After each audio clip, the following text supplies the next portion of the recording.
Niliwaahidi nitawafundisha jinsi gani ya kutengeneza nywele hii ambayo crochet hapa, lakini ni rahisi sana kwa wewe ambaye unajifunza kusuka. Kwanza kabisa kisha una uzi na una rasta yako ya jeli kali kutoka Darling Tanzania. Kama utahitaji ufupi kama huu ambao nimeusuka mimi, utaikata mara 2, sawa? Kwa nitakuwa na uzi kama hivi, nitaufunga aidha kati ya kiti na kiti. Rasta yangu ni hii hapa. Nikisha ikata rasta yangu kati kwa kati, nitaenda twist kwenye uzi hivi, sawa? Umeona? Kwa nita twist hivi, kwa nitazitwist nywele zangu nyingi sana kulingana na ile size ambayo unahitaji. Kama utahitaji fupi zaidi ya hapo, una uwezo nywele kuikata mpaka hata mara 4. Kama utahitaji wastani kama hivi, utakata tu mara 2. Kwa hiyo kwenye nywele moja utatoa nywele za crochet 2 kama hizi ambazo unaona. Ni rahisi sana.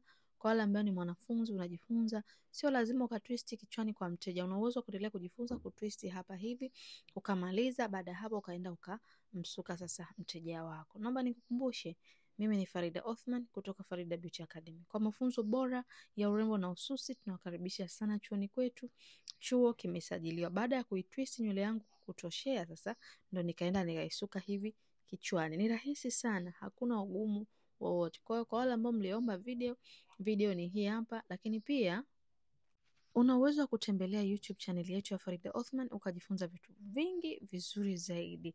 Na kama unahitaji kujiunga na magrupu yetu, hakikisha umeingia pale YouTube, umetafuta Farida Othman, kisha subscribe channel yetu, nitumie link, nitumie screenshot kwenye namba ambayo unaiona kwenye screen yako. Final yake ilikuwa kama hivi.